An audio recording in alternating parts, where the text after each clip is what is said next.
அன்புள்ள சகோதர சகோதரிகளே, உங்களுக்கு ஒரு நற்செய்தி. நாம் வரவிருக்கும் 2025 ஆண்டு ஜனவரி 1 365 நாட்களுக்கும் 365 தலைப்புகளின் கீழ் வேத வசனங்களை வாசித்து பகிர இருக்கிறோம். நீங்கள் இதை அனுதினமும் கேட்டு தியானித்து ஆசீர்வாதத்தை பெற்றுக்கொள்ளுமாறு கேட்டுக்கொள்கிறோம். அது மட்டுமல்ல, இதை சப்ஸ்கிரைப் செய்து உங்கள் நண்பர்களிடமும் பகிர்ந்து கொள்ளுமாறு அன்புடன் கேட்டுக்கொள்கிறோம். நன்றி.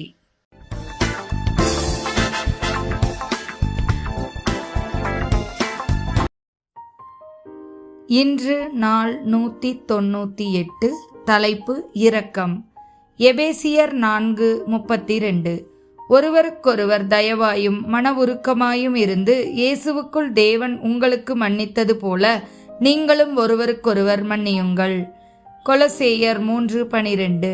ஆகையால் நீங்கள் தேவனால் தெரிந்து கொள்ளப்பட்ட பரிசுத்தரும் பிரியருமாய் உருக்கமான இரக்கத்தையும் தயவையும் மனத்தாழ்மையையும் சாந்தத்தையும் நீடிய பொறுமையையும் தரித்துக்கொண்டு. நீதிமொழிகள் 11:17. தயையுள்ள மனுஷன் தன் ஆத்துமாவுக்கு நன்மை செய்து கொள்கிறான், கடூரனோ தன் உடலை அலைக்கழிக்கிறான். கலாத்தியர் 5:22-23. ஆவியின் கனியோ அன்பு, சந்தோஷம், சமாதானம், நீடிய பொறுமை, தயவு, நற்குணம், விசுவாசம், சாந்தம், இச்சையடக்கம்.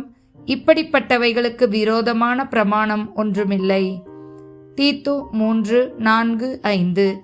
நம்முடைய இரட்சகராகிய தேவனுடைய தயையும் மனுஷர் மேலுள்ள அன்பும் பிரசன்னமான போது நாம் செய்த நீதியின் கிரியைகளின் நிமித்தம் அவர் நம்மை இரட்சியாமல் தமது இரக்கத்தின்படியே மறுஜென்ம முழுக்கினாலும் பரிசுத்த ஆவியினுடைய புதிதாக்குதலினாலும் நம்மை இரட்சித்தார்.